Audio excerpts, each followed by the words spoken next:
The last video I made was about the amazing design of the world's most popular pen, and people seem to like that, so reason dictates that the only logical conclusion is to make a video about amazing gun design.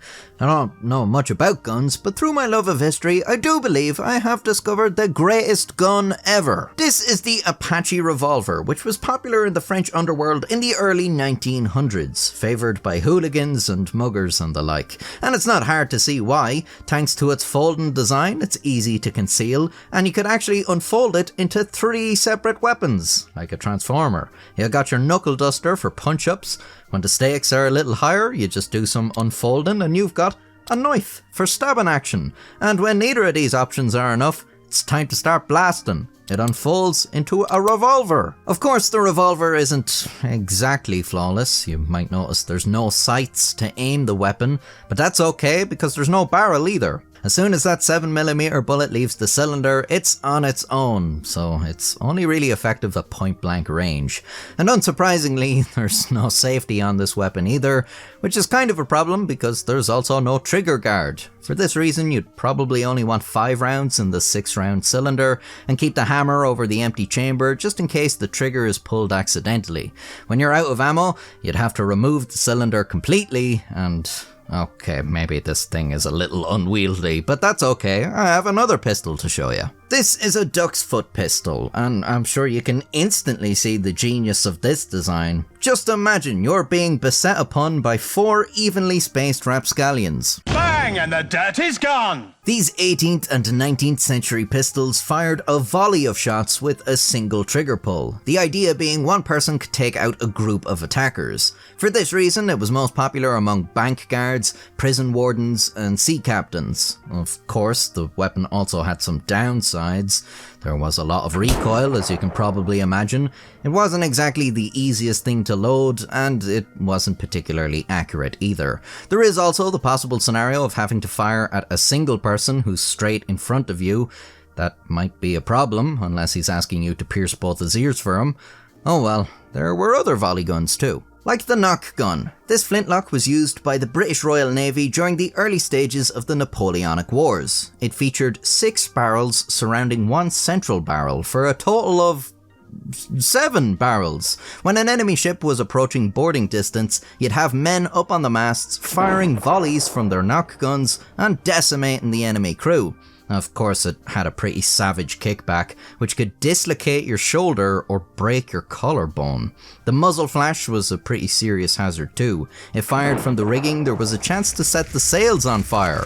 You probably wouldn't want that. Because the nuke gun posed a threat to its own crew, officers were hesitant to call for their use, and they quickly fell out of favour. But I still think this volley gun stuff is a good idea. How about a gun that you don't have to hold while firing? Then the recoil wouldn't be a problem. This is the infernal machine. From the name alone, you know this one's gonna be good. 25 rifle barrels, each containing 6 to 8 balls and over a dozen slugs. There was only one infernal machine, made by Giuseppe Marco Fieschi in 1835 to kill King Louis Philippe I of France. Now here's a gun with some serious pedigree. As the king and his convoy marched the streets on their way to the annual Paris National Guard inspection, Fieschi laid in wait with the infernal machine pointing out the window of his 3rd floor apartment.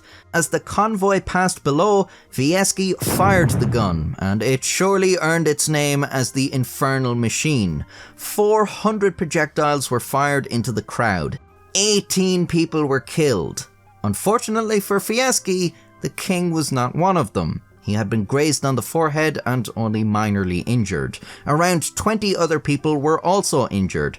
Unfortunately for Fieschi, he was one of them. 4 of the barrels had misfired and 4 had burst, causing Fieschi severe wounds to his head and hand. His escape was foiled by the trail of blood he left behind, leading to his capture.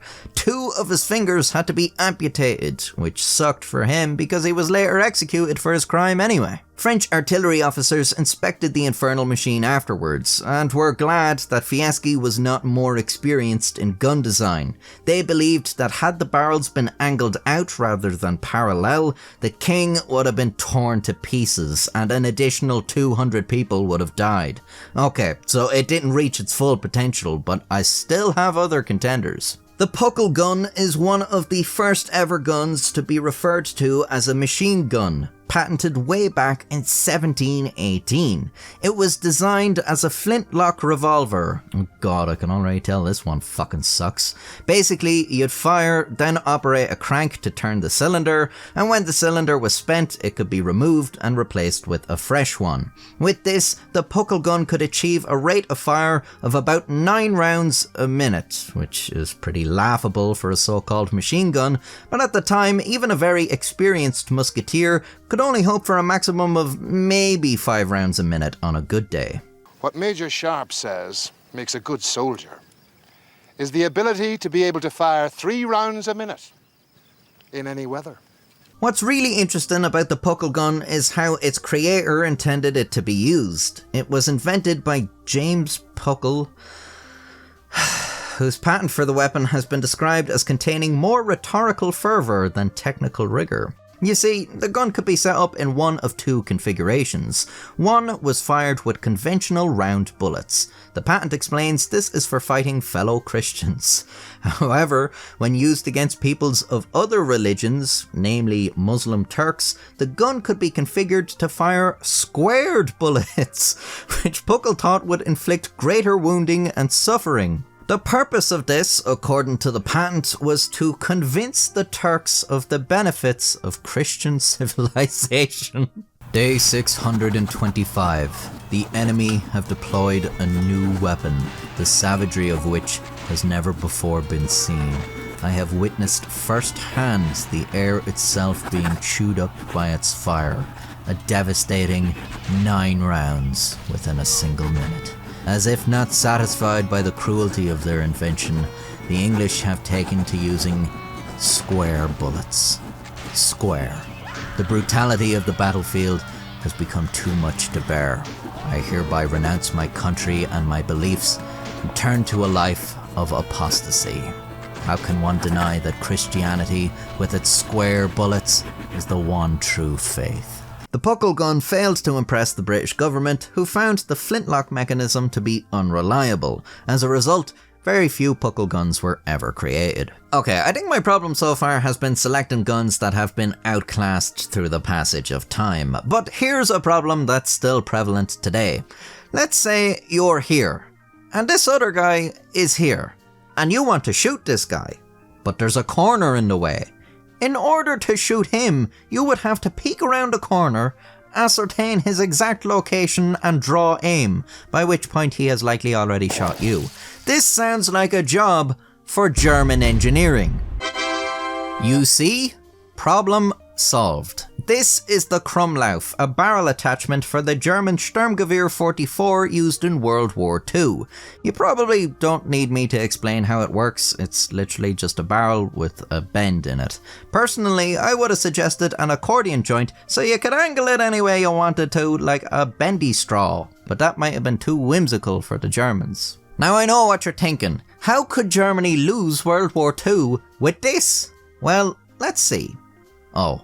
Apparently firing bullets through a bent barrel is not good for the barrel or the bullets. The bullets would often be shattered by the stress undergone while turning the bend and would exit the barrel in multiple fragments, and the barrel itself would be destroyed after a number of bullets. Okay, look, I have one more gun, the mother of all guns. The Davy Crockett recoilless gun that fired a tactical nuclear warhead with a yield of 20 tons of TNT. That's pretty much solved every other problem we've encountered right there. No more guy around the corner, no more corner. It worked like this. You'd set it up on a tripod and fire a depleted uranium round from its spotting rifle.